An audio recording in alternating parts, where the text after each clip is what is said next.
Scales or balances have been used throughout the ages to measure things, to weigh things in order to determine their weight and to determine their value. In God's word, the Bible, scales are figuratively used to represent an accurate judgment. And so what we're going to talk about now are the facts found in the Bible that show how human rule, human government has been weighed in the perfect scales of justice by our Creator, Jehovah God. And we're going to see what this means for human governments and for us personally. Now, if we were going to talk about all the different human governments that have ever been tried, we'd go on for much longer than our time allows. Because the fact is that man has experimented with just about every conceivable form of government or political philosophy that you can imagine. It's a story that is 6,000 years long. It goes all throughout human history. And how have these experimental governments fared? Well, man has experimented with monarchies, aristocracies, different types of democracy, many other forms of government. In the 1930s and 1940s, we know of the terrible results of the experimental fascist government set up in Germany by the National Socialists, the Nazi Party. We all know how much sorrow that terrible experiment in government caused the human family. It was a disaster. And the truth is, after all of these experiments, every human government has been found wanting, deficient, full of many weaknesses. No human ruling system has ever produced a government that satisfies every citizen or even meets man's basic needs to live a satisfying and productive life. Now, it's true, some honest men and women have worked very hard to improve things. At times, they've produced some positive results. However, ultimately, humans have been unsuccessful in producing a lasting, satisfying government because of a simple, unchangeable truth that is clearly explained to us in the inspired words that we can read in the Bible in Jeremiah chapter 10, verse 23. So I'd like to invite you to open your copy of the Bible and read this unchangeable truth that's explained to us by Jeremiah chapter 10 and verse 23. Here it says, "I well know, O Jehovah, that man's way does not belong to him. It does not belong to man who is walking, even to direct his step." So did you notice the simple, unchangeable truth pointed out to us by these inspired words? The reason why no human government has ever been successful, it's because man was not made to rule himself. As we can see from this scripture, humans don't have the ability or the right to rule themselves. And we can illustrate the inevitable failure of humans ruling themselves by imagining just what would happen if we set a goal of trying to teach a pig how to fly. How would that go? Just imagine we take a piglet, it's just been born, and we try to raise it like a bird. We put it in a nest with birds, we feed it seeds just like birds eat. We try to teach it to flap its legs like birds flap their wings. But is that pig ever going to fly? No, even if we gave it some help and tossed it in the air, we know the pig would not be in the air for very long. And that is the moment we're in right now with human governments. They are in the air, but what we're going to see from God's word, the Bible, well, it assures us this will not last for long. Now, as we saw in the book of Jeremiah, humans don't have the ability to govern themselves. Worse yet, worse than just being incompetent or incapable of ruling effectively, the Bible shows us what happens when human governments defy the right of our Creator, Jehovah God, to rule over his creation. You see, the Bible shows that when human governments defy Jehovah God, well, he calls them for a reckoning. In Isaiah chapter 40, we learn that human governments have been weighed in the perfect scales of justice by our Creator, Jehovah God. And how have they fared in his scales of justice? Well, let's find out here in Isaiah. The book of Isaiah, chapter 40, and verse 12, first gives us a list of questions. And these questions only have one right answer. So let's see that on the one hand.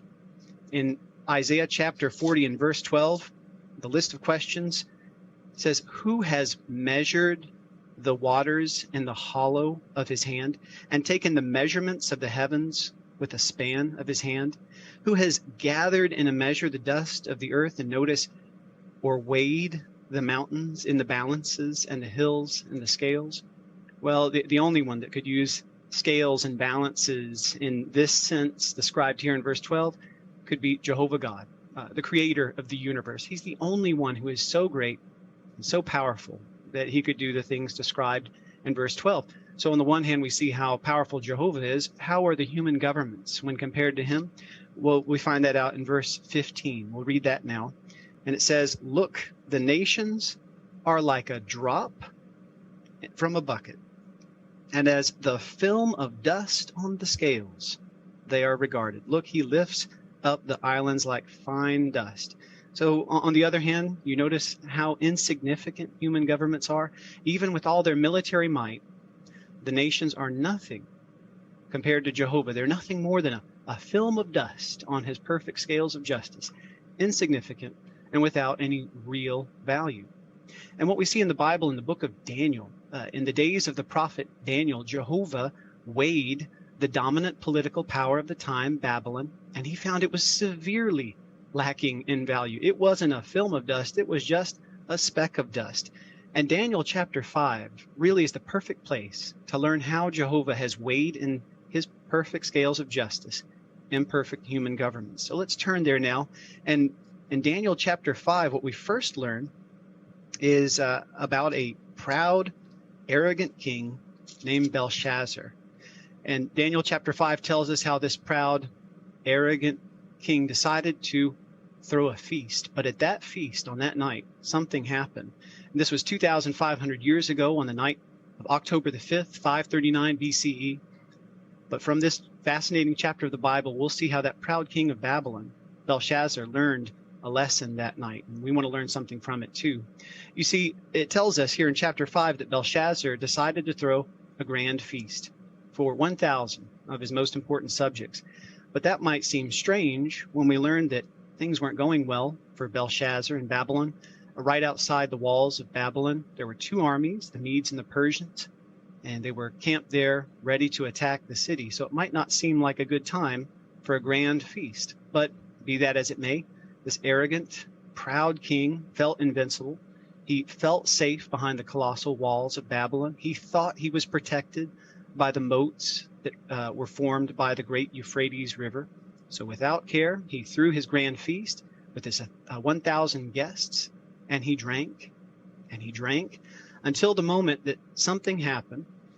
This arrogant king, even for him, this was a very, very foolish act, because verse 2 of Daniel chapter 5 tells us that Belshazzar gave an order to bring in the vessels of gold and silver that the Babylonian king Nebuchadnezzar had taken from the temple in the holy city, Jerusalem, some 70 years before. These sacred vessels belonged to Jehovah. And then at the feast, this unholy king Belshazzar, with all of his 1,000 guests, began to unworthily drink wine from Jehovah's sacred vessels, and they worshipped false gods. This was a deliberate act of defiance to the true God, Jehovah. The Babylonians were mocking the worship of Jehovah. That did not last for long, because Daniel chapter 5, verses 5 and 6 tells us that at that very moment, something happened that was so shocking, the king turned pale. He was terrified. He was shaking. His knees were knocking together. What was it that he saw?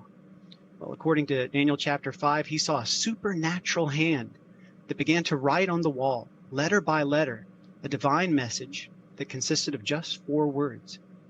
So what did those words say? What did they mean for the proud king Belshazzar, his supposedly unconquerable city, and most importantly for us? What do those 4 words have to do with us today in 2022? Well, we'll soon see how these 4 words give us a prime example of how Jehovah has weighed human rule in his perfect scales of justice. So first, we see in Daniel chapter 5, verse 7, what Belshazzar did when he saw that hand writing the words on the wall. He called out loudly to summon all the wise men of Babylon, all the religious leaders in Babylon who supposedly understood supernatural things. But none of them could read and interpret the writing on the wall. And this showed that the religious system in Babylon was a falsehood. It was a scam. Those wise men weren't wise at all. The writing on the wall was a divine message from the true God, Jehovah. So it was going to take a true prophet to read and interpret it. And that's what we read here in Daniel chapter 5, verses 24 and 25, the moment when Daniel delivers the divine bad news to Belshazzar by reading and interpreting these 4 words. So let's read that now in Daniel chapter 5. We start with verse 24. It says, "So the hand was sent from him, and this writing was inscribed." And this is the writing that was inscribed: Mene, Mene, Tekel, and Parsin. Well, there they are. There's the 4 words. So now we know what the writing on the wall said: Mene, Mene, Tekel, Parsin. But that's not English, it's Aramaic. So we need a little help to understand what these words mean. And in our publication titled Daniel's Prophecy in chapter 7, we're given a fascinating explanation of what those 4 words meant and how they're related to Jehovah's Scales' perfect justice. You see, literally, those 4 words mean a mina, a shekel, and half shekels. So what's a mina and what's a shekel? Well, thankfully, we have Appendix B14b in the New World Translation. And this is a very helpful appendix because it explains the currency and weight that's found in the Hebrew Scriptures, including a description of the weights and values of monetary values like minas and shekels. And there in that appendix, we even see an illustration of a man using scales or a balance to weigh these ancient monetary values. So you see, what was written on the wall was a list of measurement of monetary weight, and it was listed in descending order of value. And the publication, Daniel's Prophecy, explores the interesting possibility that the Babylonians, they may have been able to make out the letters on the wall and understand that it was talking about monetary values in descending order, but that was as far as they could get. You can imagine if you saw written on the wall a message that looked to you like $1, 50 cents, 1 cent. That would be puzzling, right? So it's still little wonder that the Babylonians could not interpret these words, even if they could make it out that this was a list of monetary values in descending order. So next, the prophet Daniel gave the interpretation of the first word that was written 2 times. We'll read that in Daniel chapter 5 and verse 26. It says, "This is the interpretation of the words, Mene. God has numbered the days of your kingdom and brought it to an end."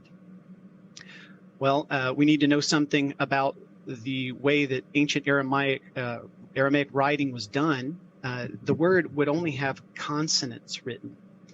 And then the reader would have to fill in the vowels based on context. It would be a little bit like when you see USA, you know that means United States of America, even though all the letters aren't written there. So with that in mind, we know that Jehovah always does things with style, doesn't he? As we're reading these next few verses, what we're seeing is how Jehovah gave the meaning of each word through the prophet Daniel. And as Daniel delivers the message, he's explaining a play on words, inserting different vowels into the consonants written on the wall to complete the divine message. So in verse 26, the consonants of this first word allowed for the reading of the word mina, the monetary value, but also a form of the Aramaic word for counted out or numbered, depending on the vowels that were supplied by the reader. So what Daniel knew as a very good student of the Bible, that the Jews were getting close to the end of their exile. In fact, the prophet Jeremiah had foretold a 70-year exile, and 68 years had already passed. So we see how Jehovah, the great timekeeper, had numbered the days of Babylon's reign as a world power. The end was closer than anyone at that feast imagined. In fact, time had run out not just for the arrogant king Belshazzar, but also for his father Nabonidus. So here's an interesting detail. Why was the word written twice on the wall? Well, it turns out there were 2 kings of Babylon. There was the arrogant king at the feast, Belshazzar, but also his father Nabonidus was outside the city, losing the war against the Medes and the Persians. And so if it had just been written once, some at the feast might have thought, well, this is bad news for Nabonidus. But the fact that it was written on the wall twice, and with this interpretation that Daniel just gave, well, this was bad news for both of those kings. In verse 27, we learn the meaning of the next word. Tekel, you have been weighed in the balances and found lacking. Well, this word was written just once in singular form. And of course, literally it meant shekel. But what Daniel was doing, he was talking directly to Belshazzar. And so with this message in mind, it would have been appropriate to deliver this message of judgment for that arrogant king. He had personally shown gross disrespect for Jehovah. So as we said, the word literally meant shekel, but the consonants also allow for the word weighed, like what you do with the scale or balance. And so as we remember, compared to Jehovah, all human governments are as insignificant as a film of dust on a pair of scales. So what was just this one arrogant king worth? Well, not much at all.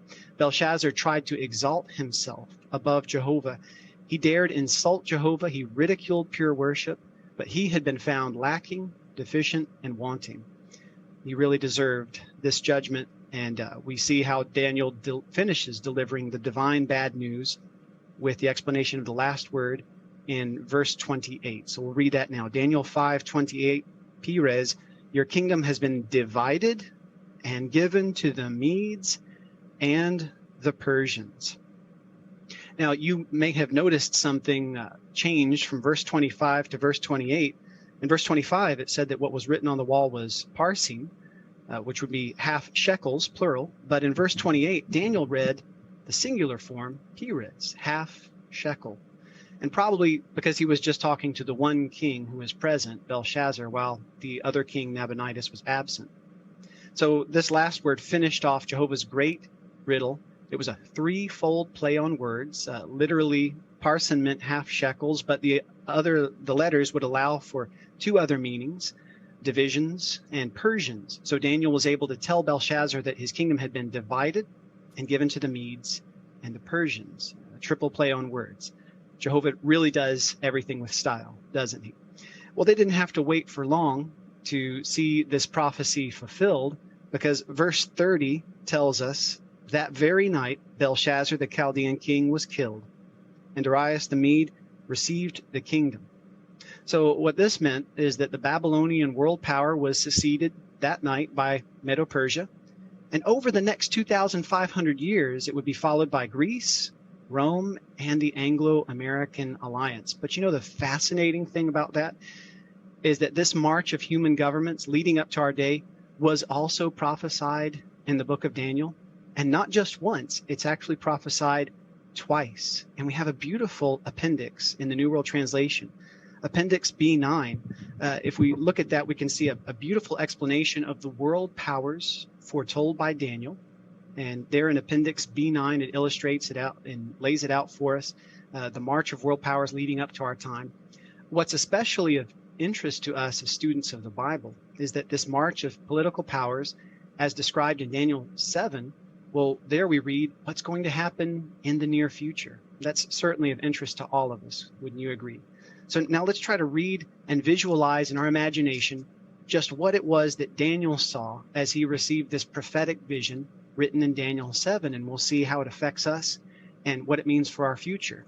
Here in Daniel chapter 7, verse 2 says, Daniel declared, I was watching in my visions during the night, and look, the four winds of the heavens were stirring up the vast sea, and four huge beasts came out of the sea, each different from the others. Well, someone reading this might say, one moment, I thought we were talking about human governments. All I'm reading about here are four beasts. How can we be sure we're talking about human governments? Well, the beautiful thing is that the Bible interprets itself. All we have to do is read verse 17 to learn the interpretation of what these four beasts represent. Because there in Daniel 7:17, it explains these huge beasts, four in number, are four kings who will stand up from the earth. So there's no ambiguity. We understand what it was that Daniel was seeing in this vision as represented by the four beasts. But after seeing that, Daniel describes something that we will never see with our literal human eyes. And that's described for us in Daniel chapter 7 and verses 9 and 10. He describes a courtroom scene taking place in heaven. Here in Daniel chapter 7, verse 9, it says, I kept watching until thrones were set in place, and the Ancient of Days sat down. His clothing was white like snow, and the hair of his head was like clean wool. His throne was flames of fire, Its wheels were a burning fire. A stream of fire was flowing and going out from before him. 1,000 thousands kept ministering to him, and 10,000 times 10,000 stood before him. The court took its seat, and books were open. So, a thrilling description of Jehovah, the Ancient of Days, on his throne as the judge. And what is he going to decide? He is going to decide who will rule over the earth. What's going to happen to human governments? Well, we read what he decides in verses 11 and 12. Here in verse 11, it says, I kept watching at that time because of the sound of the arrogant words that the horn was speaking. I watched until the beast was killed and its body was destroyed, and it was given over to be burned in the fire. But as for the rest of the beasts, their rulerships were taken away, and their lives were prolonged for a time and a season. So did you notice what the divine decision was regarding human governments? Jehovah has decided that they deserve to cease to exist. They are allowed to continue to exist for a time, but they have an expiration date, don't they? We read there that it's just for a time and a season. And the Bible describes for us what's going to happen in the book of Revelation. Chapter 16, it describes the war of Armageddon. So what's that? That's the final battle against the defiant human governments, and on the other side, Jehovah God and his forces. And the Bible describes how it will be a complete victory for Jehovah. So if human governments are going to be destroyed, then that brings up the question, who's going to rule the earth then? And that's what's really fascinating about the book of Daniel, chapter 7. It tells us all we have to do is to keep reading, and we learn that in verses 13 and 14.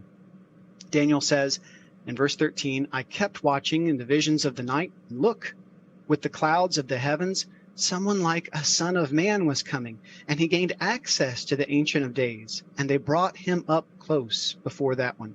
And to him there were given rulership, honor, and a kingdom, that the peoples, nations, and language groups should all serve him.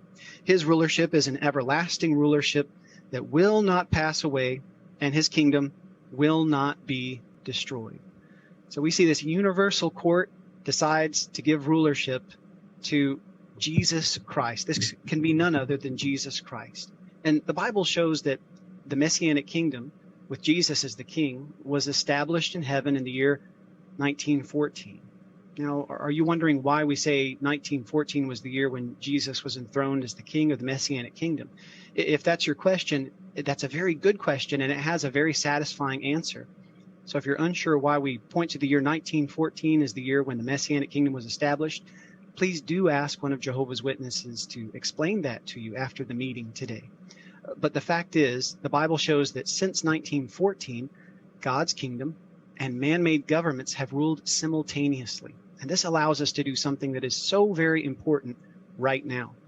We can weigh them. We can evaluate them. We can determine their true value, and then we can make an important and wise choice. So on the one hand, if we look at man's rule, we see it's failed to protect its subjects from harmful practices, things like immorality, the misuse of tobacco or other harmful drugs. But is Christ's rule under God's kingdom offering us anything better? Well, it certainly is. We can see that here in 1 Corinthians chapter 6. And in 1 Corinthians chapter 6, verses 9 through 11, what we can appreciate about God's kingdom is it has very high moral standards, higher than any nation on earth. Here in 1 Corinthians chapter 6, first in verses 9 and 10, we read, or do you not know that unrighteous people will not inherit God's kingdom?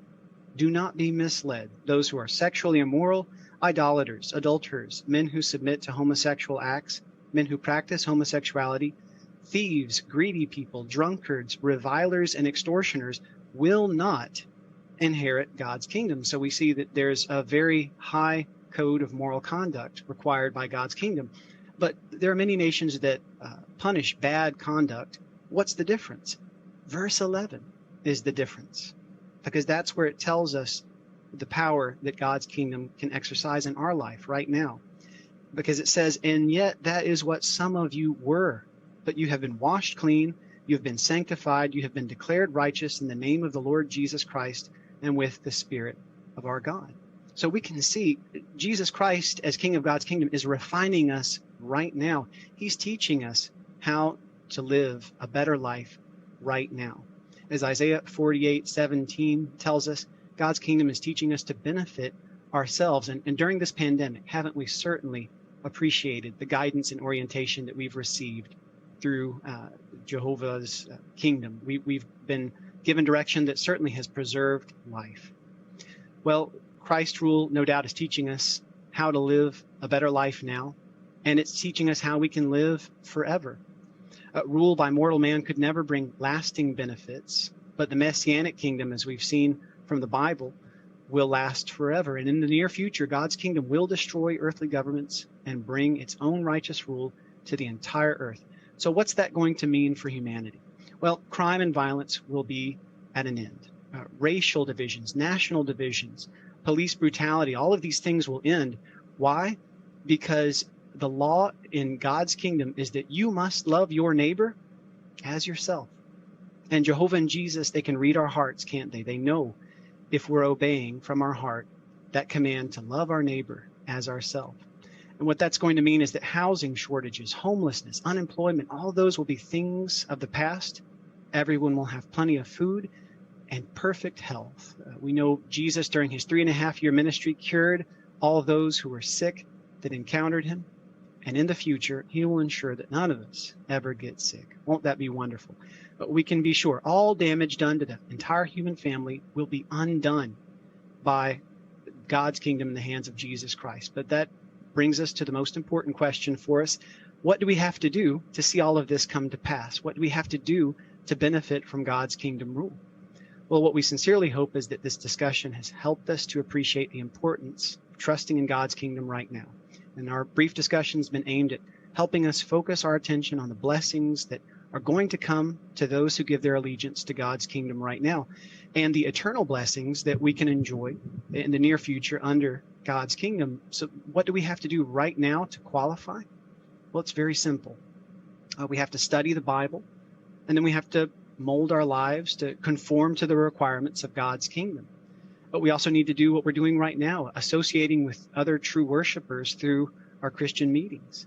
And beyond that, we need to cultivate godly qualities.